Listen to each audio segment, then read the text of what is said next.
असंख्य साल पहले मेसोपोटामिया की धरती पर जिस शहर का उदय हुआ था, उसकी शक्ति सोने के मीनारों से नहीं आई थी, बल्कि गुप्त रहस्यों से भरी किताबों से आई थी, जिसने उन्हें चमत्कारी शक्तियां दी थीं। बाबुल, आसमान को चुनौती देने वाले टावरों से ढका एक शहर जो धन और गौरव से भरा था। लेकिन बाबुल को वास्तव में विशेष बनाया उसकी दीवारों के पीछे छिपे निषिद्ध रहस्यों ने। सब कुछ बदल गया जब दो रहस्यमयी संस्थाएं बाबुल में उतरीं और लोगों को जादू टोना सिखाया। जब लोगों ने इस जादू को सीखना और इस्तेमाल करना शुरू किया तो भयानक घटनाएं घटने लगी। मेसोपोटामिया का ये भूला हुआ शहर, जो कभी दो नदियों के बीच उभरी एक किंवदंती था, उसे अंधेरे और खतरनाक मंत्रों द्वारा परखा गया। ये वीडियो हारूत और मारूत की कहानी बताता है, जिन्हें कुरान के अनुसार धरती पर भेजा गया था और उन्होंने लोगों को जादुई ज्ञान सिखाया था। इससे पहले कि हम शुरू करें, चैनल को सब्सक्राइब करना ना भूलें ताकि आप ऐसे वीडियो मिस ना करें। अगर आप तैयार हैं तो चलिए शुरू करते हैं।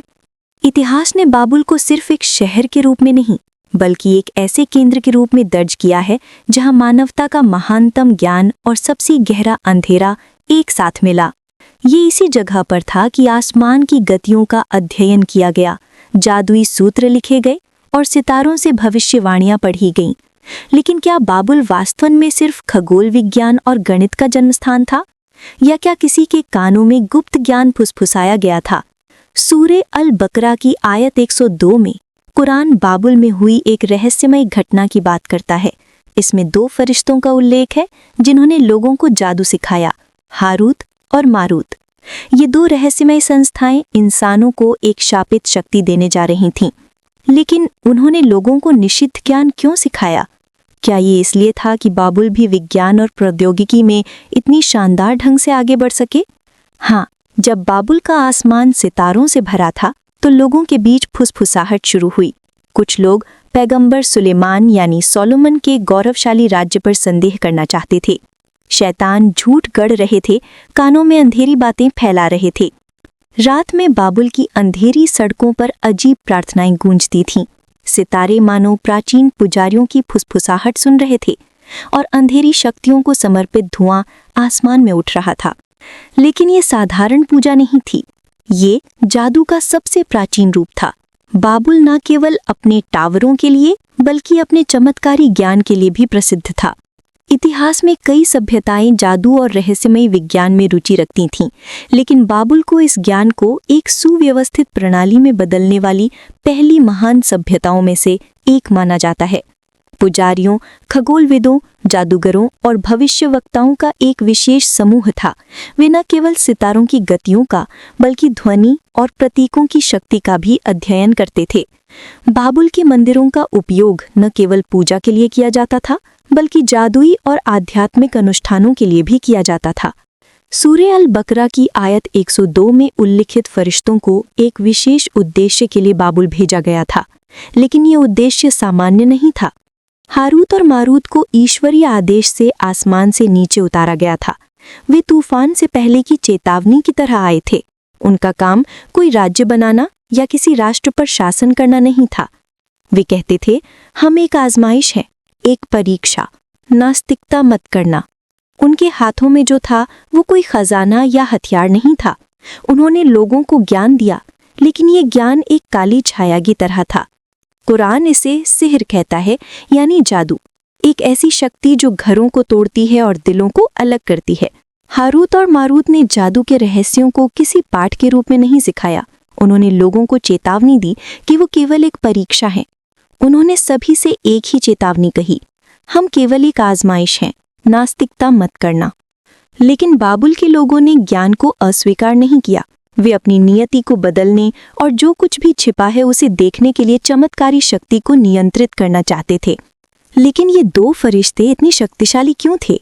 उन्होंने ऐसी चाबी क्यों दी जो निषिद्ध ज्ञान के द्वार खोलती है? विवरणों के अनुसार हारूत और मारूत सिर्फ जादू नहीं जानते थे, वे गुप्त नाम, आत्माओं से संपर्क करने के तरीके और सितारों के रहस्य भी जानते थे। कुछ कहते हैं कि वे ईश्वरीय ज्ञान ले जाने वाली संस्थाएं थीं। उनके पास आसमान के रहस्य, ब्रह्मांड का कार्यकलाप और पदार्थ और आत्मा दोनों को आकार देने की शक्ति थी। लेकिन ये ज्ञान इंसानों के लिए बहुत भारी था और यहीं से बाबुल की नियति बदल गई। जब ये ज्ञान बाबुल की सड़कों पर फैला तो फुसफुसाहट चीखों में बदल गई। इन रहस्यों ने शादियां तोड़ दी और शांति चुरा ली, लोगों को विभाजित कर दिया। कुछ इसकी ओर आकर्षित हुए तो कुछ दूर रहे। हारूत और मारूत बस चुपचाप देख रहे थे। ऐसा लग रहा था जैसे उन्होंने एक थिएटर का पर्दा खोल दिया हो और मंच इंसानों के लिए छोड़ दिया हो। क्या शब्द सिर्फ साधारण अक्षर है या वे ब्रह्मांड के मौलिक संकेत हैं? बाबुल के जादूगरों के विश्वास के अनुसार जो व्यक्ति सही शब्द उच्चारित करता था वो वास्तविकता को ही बदल सकता था। लेकिन इस शक्ति की एक कीमत थी। ज्ञान शक्ति है, लेकिन सारा ज्ञान पवित्र नहीं होता। कुछ ज्ञान जब इंसानों को दिया जाता है तो विनाश की ओर ले जाता है। हारूत और मारूत ने बाबुल में जो रहस्य सिखाए वो केवल शब्द या प्रतीक नहीं थे, वो निषिद्ध सूत्र थे जो एक इंसान की नियति को बदल सकते थे। बाबुल न केवल अपनी विशाल इमारतों के लिए बल्कि अपने सीक्रेट विज्ञान के लिए भी प्रसिद्ध था। बाबुल के पुजारियों का मानना था कि शब्द केवल संचार का माध्यम नहीं है, वे वास्तविकता को साकार करने वाली शक्तियां थीं। उनका मानना था कि सही तरीके से उच्चारित एक शब्द भाग्य बदल सकता है, बीमारी ठीक कर सकता है या दुश्मन को शाप दे सकता है। सबसे महत्वपूर्ण बात ये कि शब्द इंसान और अज्ञात संस्थाओं, छिपी हुई अंधेरी दुनिया, आयाम, विषैले और शापित संस्थाओं और शैतानी प्राणियों के बीच एक पुल बना सकते थे। भले ही वे लोगों के लिए दोस्ताना लगीं, वे नहीं हैं। उनके पास शक्ति है, लेकिन इसे पाने के लिए आपको अपनी नैतिकता और अपने विश्वास का बलिदान देना होगा। मेसोपोटामिया के जिगुरात आसमान की ओर सीढ़ियों की तरह उठते थे। इन पत्थरों के बीच लोग ऊपर से आने वाली आवाजें सुनते थे। बाबुल का जादू केवल व्यक्तिगत लाभ के लिए इस्तेमाल नहीं होता था, बल्कि राजाओं और साम्राज्यों के भाग्य को निर्धारित करने के लिए भी किया जाता था।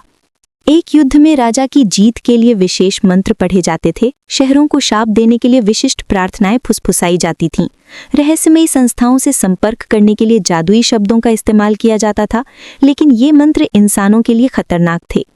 बाबुल के बाजार जीवन शक्ति से भरे थे। सूरज आसमान में आग की तरह जल रहा था। तभी हारूत और मारूत आए। वे चुप थे, लेकिन उनकी आंखें मानो कुछ वादा कर रही थीं। चौक में एक कुम्हार ने कहा, वो क्या बेच रहे हैं? लेकिन उनकी मेज पर न तो मिट्टी थी और न ही बर्तन। वहां सिर्फ एक चीज थी, एक रहस्य। उन्होंने जिस रहस्य को लाया, उन्होंने उसे जादू कहा, जो बाबुल पर एक कंबल की तरह फैल गया। यह आग की तरह जला नहीं और न ही पानी की तरह ठंडा किया, लेकिन इसने सबको बदल गया था। ये क्या था? कुरान कहता है कि हारूत और मारूत ने लोगों को जादू सिखाया, लेकिन लोगों ने इस ज्ञान का दुरुपयोग किया। उन्होंने कभी भी किसी को जादू नहीं सिखाया, पहले ये कहे बिना, हम केवल एक आजमाइश हैं, नास्तिकता मत करना। सूरा अल बकरा आयत 102। लेकिन लोगों ने इस चेतावनी को नहीं सुना। जादू का इस्तेमाल कभी सिंहासन की लड़ाई में तो कभी व्यक्तिगत महत्वाकांक्षाओं के लिए होता था। जादू को हदीस में भी एक गंभीर पाप के रूप में वर्णित किया गया है। कहा गया है कि इसे हाथ से नवीनीकृत किया गया था। पैगंबर मोहम्मद सल्लल्लाहु अलैहि वसल्लम ने कहा है कि जादू में शामिल होना एक व्यक्ति की आत्मा को अंधेरा कर देता है और ये महान विनाश ला सकता है। इतिहास की कुछ सबसे बड़ी आपदाओं को जादू से जोड़ा गया है। बाबुल का पतन अक्सर जादू के फैलने से जुड़ा होता है। प्राचीन मिस्र में कहा जाता है कि फिरौन शक्ति हासिल करने के लिए जादू का इस्तेमाल करते थे। मध्य युग में जादू टोना के आरोपी कई लोगों को निश्चित ज्ञान प्राप्त करने के लिए इंक्विजिशन अदालतों में ले जाया गया था। कबाला में भी अंधेरे और रहस्यमय मंत्र हैं। कुछ मानते हैं कि ये मंत्र हारूत और मारूत के समय लाए गए मंत्रों से जुड़े हुए हैं। कहा जाता है कि ये मंत्र बहुत खतरनाक हैं और आज भी इस्तेमाल हो रहे हैं। यही वजह है कि लोग अन्याय के सामने चुप रहते हैं और अपने लाभ के लिए क्रूर हो जाते हैं। इतिहास हमें एक बात स्पष्ट रूप से दिखाता है, जो महत्वपूर्ण है वो ज्ञान स्वयं नहीं है, बल्कि ये कैसे इस्तेमाल होता है। क्या ये दोनों अजनबी किसी प्राचीन परंपरा के आखिरी संदेशवाहक थे? उन पट्टिकाओं के बारे में सोचिए जो बाबुल के जादूगरों के पास थी। आज हम अपने हाथों में टैबलेट कंप्यूटर रखते हैं। हारूत और मारूत की शिक्षाओं में मन और इच्छा शक्ति की शक्ति शामिल थी, और आज मनोविज्ञान अवचेतन मन की शक्ति का अध्ययन करता है। सम्मोहन, सुझाव और न्यूरोसाइंस प्राचीन जादुई तकनीकों की तरह ही काम करते हैं। प्राचीन काल में जादूगर लोगों को प्रभावित करने के लिए अनुष्ठानों और प्रार्थनाओं का इस्तेमाल करते थे। आज मानव विचार को अवचेतन संदेशों, सम्मोहन और न्यूरोलिंग्विस्टिक प्रोग्रामिंग तकनीकों के माध्यम से निर्देशित किया जा सकता है। शायद आधुनिक जादू टेलीविजन स्क्रीन, सोशल मीडिया और विज्ञापन के माध्यम से हमें मिलने वाले संदेशों के भीतर छिपा है। आज भी कुछ समाज अभी भी जादू और प्राचीन अनुष्ठानों का उपयोग करते हैं। हॉलीवुड की फिल्मों में अक्सर जादू का विषय होता है। गुप्त समूह प्राचीन ज्ञान से प्रेरणा लेते हैं। क्या जिसे हम जादू कहते हैं वो वास्तव में गायब हो गया है, या क्या इसने आधुनिक दुनिया में बस एक नया रूप ले लिया है? आज हमें इसके निशान देखने के लिए किसी जादूगर की छड़ी या पुराने अनुष्ठानों की आवश्यकता नहीं है, क्योंकि अब जादू स्क्रीन्स, विज्ञापन, फिल्मों और यहाँ तक कि एल्गोरिदम के अंदर छिपा हुआ है। इतिहास में जादुई ज्ञान हमेशा एक छोटे से समूह के हाथों में रहा है। ये लोग गुप्त समाजों और आध्यात्मवादी स्कूलों के माध्यम से अपने ज्ञान की रक्षा करते थे। फ्रीमेसनरी, रोसिक्रूशियन और the hermetic order of the golden dawn. कहा जाता है कि इन समूहों ने प्राचीन बाबुल की शिक्षाओं को आधुनिक दुनिया में लाया है। हॉलीवुड की फिल्मों में हम अक्सर जो प्रतीक देखते हैं, उदाहरण के लिए दुनिया को नियंत्रित करने वाले गुप्त समूहों पर फिल्में, क्या वे सिर्फ कल्पना है या वे लोगों को जादू और आध्यात्मवादी विचारों से परिचित कराने का एक तरीका है? हर चीज को साजिश कहने से हम वास्तव में क्या हो रहा है उसे नजरअंदाज कर सकते हैं। जादूगर अब लबादा पहने मूर्तियों या चुड़ैलों के रूप में प्रकट नहीं होते हैं। क्या वे अब वे हैं जो डिजिटल दुनिया को नियंत्रित करते हैं, जो वित्तीय बाजारों को नियंत्रित करते हैं, या जिनके पास जानकारी तक सबसे आसान पहुंच है? प्राचीन जादूगर लोगों को प्रभावित करने के लिए शब्दों का इस्तेमाल करते थे। आज विज्ञापन, गाने और फिल्मों का वही प्रभाव होता है। एक गाने के बोल हमारी जानकारी के बिना हमारे दिमाग में प्रवेश कर सकते हैं। एक विज्ञापन की पृष्ठभूमि में एक तस्वीर हमारे विचारों को बदल सकती है। डिज्नी और हॉलीवुड की फिल्मों में छुपी हुई छवियां होती हैं, जो केवल सेकंड्स के लिए चमकती हैं इतनी तेजी से कि हम उन्हें नोटिस नहीं कर पाते। अवचेतन विज्ञापन तकनीकें लोगों को बिना बताए कुछ खरीदने के लिए इच्छुक कर सकती हैं। अवचेतन संदेश डर, चिंता या राहत की भावना पैदा कर सकते हैं। लेकिन क्या ये केवल विपणन तकनीकें हैं या आधुनिक दुनिया में जादू का नया चेहरा? बाबुल के जादूगर मानव आत्मा और नियति को समझने की कोशिश करते थे, और आज कृत्रिम बुद्धिमत्ता और बिग डेटा शायद वही काम कर रहे हैं। एल्गोरिदम मानव विचारों को पढ़ सकते हैं। हारूत और मारूत की शिक्षाओं में ऐसे मंत्र थे जो लोगों को प्रभावित और संचालित कर सकते थे। आज कृत्रिम बुद्धिमत्ता मानव व्यवहार की भविष्यवाणी और यहाँ तक कि उसे संचालित भी कर सकती है। हमारा सोशल मीडिया फीड हमें क्या दिखाता है? क्या हम इसे वास्तव में चुनते हैं या कोई और हमें संचालित कर रहा है? इंस्टाग्राम, यूट्यूब, टिकटॉक, यहाँ तक कि हम एक गोस्ट पर कितनी देर तक देखते हैं उसे भी मापा जा रहा है। क्या सुझाई गई सामग्री वास्तव में हमारे लिए चुनी गई है या कोई निर्णय ले रहा है कि हम क्या सोचेंगे? प्राचीन काल में जादूगर शब्दों और प्रतीकों से लोगों को प्रभावित करते थे। आज वित्तीय विज्ञान मानव मन को समझने और संचालित करने की कोशिश कर रहा है। जादू अब जादुई शब्द या पुराने अनुष्ठान नहीं है। क्या ये अब हमारे अवचेतन में रोपित मैसेजों, एल्गोरिदम और डेटा विश्लेषण के माध्यम से काम कर रहा है? क्या बाबुल के निषिद्ध रहस्यों ने आधुनिक दुनिया में नया रूप ले लिया है? और असली सवाल ये है कि क्या हम इस ज्ञान को पहचानने से पहले ही स्वीकार कर रहे हैं? क्या हम जानते हैं कि हमारा समाज एक मंत्र के अधीन बदल रहा है? कभी कभी एक समाज को बदलने में सदियां लग जाती हैं, लेकिन पिछले कुछ वर्षों में हमारे मूल्य ऐसे गायब हो गए हैं जैसे जादू से मिटा दिए गए हों। जिसे लोग कभी पवित्र कहते थे उसे भुला दिया गया है।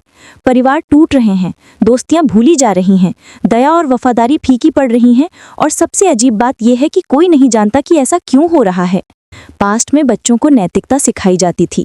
आज उन्हें बताया जाता है कि सफल होने के लिए तुम्हें जीतना ही होगा, चाहे कोई भी कीमत हो। पास्ट में लोग गलती करने पर शर्मिंदा होते थे। अब जो गलती उजागर करता है उसी पर उल्टा दोष लगाया जाता है। पहले अगर किसी को मदद की जरूरत होती थी तो लोग उनकी ओर दौड़ते थे। अब हर कोई बस देखता है। वे अपने फोन कैमरे खोलते हैं लेकिन हाथ नहीं बढ़ाते हैं। क्या बदला? ये परिवर्तन इतनी तेजी से कैसे हुआ? क्या ये सिर्फ प्रौद्योगिकी है जिसने हमें बदला है, या किसी ने हमें कुछ और में बदल दिया है? क्या हम बिना जाने किसी मंत्र के बीच रह रहे हैं? क्या जो हम देखते हैं उसमें उससे कहीं अधिक है जितना हम सोचते हैं? टीवी शोज जो लड़ाई और नफरत को सामान्य बनाते हैं, फिल्में जो नैतिक मूल्यों को तुच्छ मानती हैं, कहानियां जो कहती हैं ताकतवर बनने के लिए तुम्हें क्रूर होना होगा, कभी नायक ईमानदारी और अच्छाई के उदाहरण होते थे। आज नायक क्रूर, प्रतिशोधी और अंधे हैं।